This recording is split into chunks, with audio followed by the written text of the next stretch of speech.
Hey everybody, it's Chris from Family Geekery, and I've mentioned in the past that playing the Nintendo Switch has never been comfortable because of my ginormous hands. Let's see if the Hori Split Pad Pro can fix that.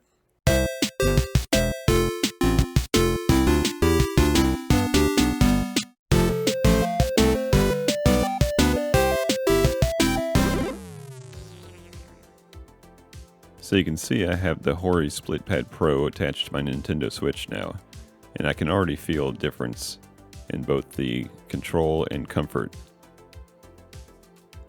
Both of the joysticks feel great, and the console itself doesn't feel like a toy in my hands anymore. The buttons are a lot better also.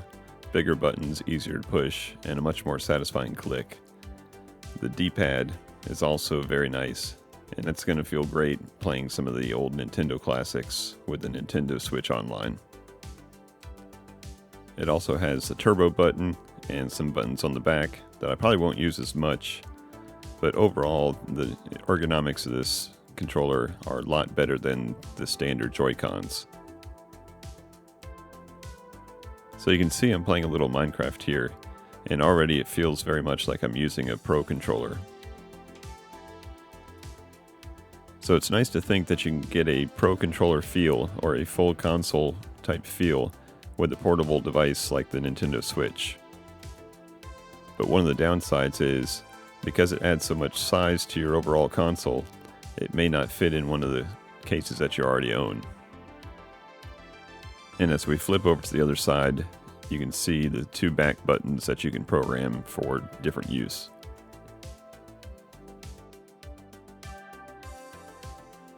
Another problem introduced by adding these attachments is that your kickstand on the back is no longer going to function as it does when you have the standard controllers on. It's just not going to stand up. But that's not too bad of a trade-off for having a much nicer controller. Now let's go ahead and load up one of the classic games from the Nintendo Switch Online and see how that D-pad feels. So now I'm going to test out both the D-pad and the analog controller to see how they react in this classic gameplay like Double Dragon. The D-pad definitely gives it a classic Nintendo controller style, and I actually find it a little bit more comfortable than the original Nintendo with the sharp edges on the D-pad. And you can still do the headbutt. And then switching over to the analog joystick, the controls still feel good. Although if you're going to have any kind of game that you need definite up, down, or left or right, like climbing up these ladders, you'd probably want to go back to the D-pad. Overall, I haven't had any problems playing this classic game style play with this modern controller. It's nice to know that it can tackle both the more modern dual stick type gameplay and the classic D-pad and two button gameplay.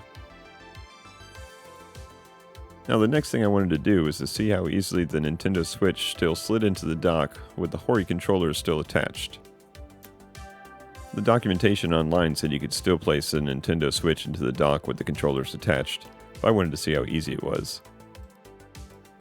And actually, I didn't have any trouble at all sliding the Nintendo Switch into the dock. It was actually a little bit easier. With the controllers still attached, there's a little bit of a ridge to the left and right side of the console, and it helps it slide right in. I actually found it a little bit easier than with the original controllers, since the console doesn't slide left and right when you're sliding it into the dock. Now that I've removed the controllers from the Switch, you can see how they feel by themselves, and they're actually pretty lightweight and a little plasticky feeling, but they're still pretty durable. There's no battery involved with these, and they don't work wirelessly. They only work when they're attached to the Switch, and there's no motion control. But these controllers are meant to be attached to the Switch and kept there. So they're perfect for portable gaming while you're still perhaps in your house.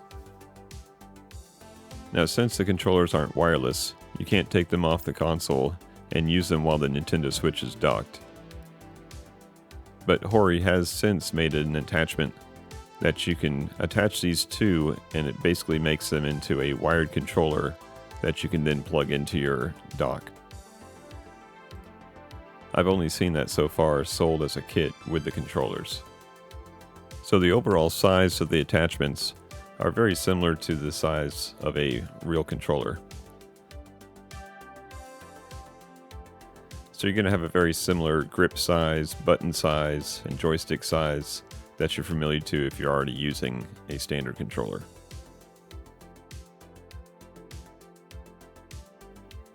So overall, I'm very happy with this controller. It fits my hands, it's comfortable, it feels durable, and overall it's going to breathe some new life into the Nintendo Switch for me. Now, I'm not the type of person that would take this Nintendo Switch and stick it in his back pocket and walk around town, so I'm not too concerned about the overall added size. For me, it's more about making the gameplay enjoyable again. So how about you guys out there? Do you guys have this controller, or do you have a different controller that you like better than the original Joycons? Let us know in the comments below. So if you've enjoyed this video, please take the time to give me a thumbs up, and if you like this type of content, feel free to subscribe so you can catch our videos down the road. Thank you as always for watching our videos, and as always, peace out and geek out.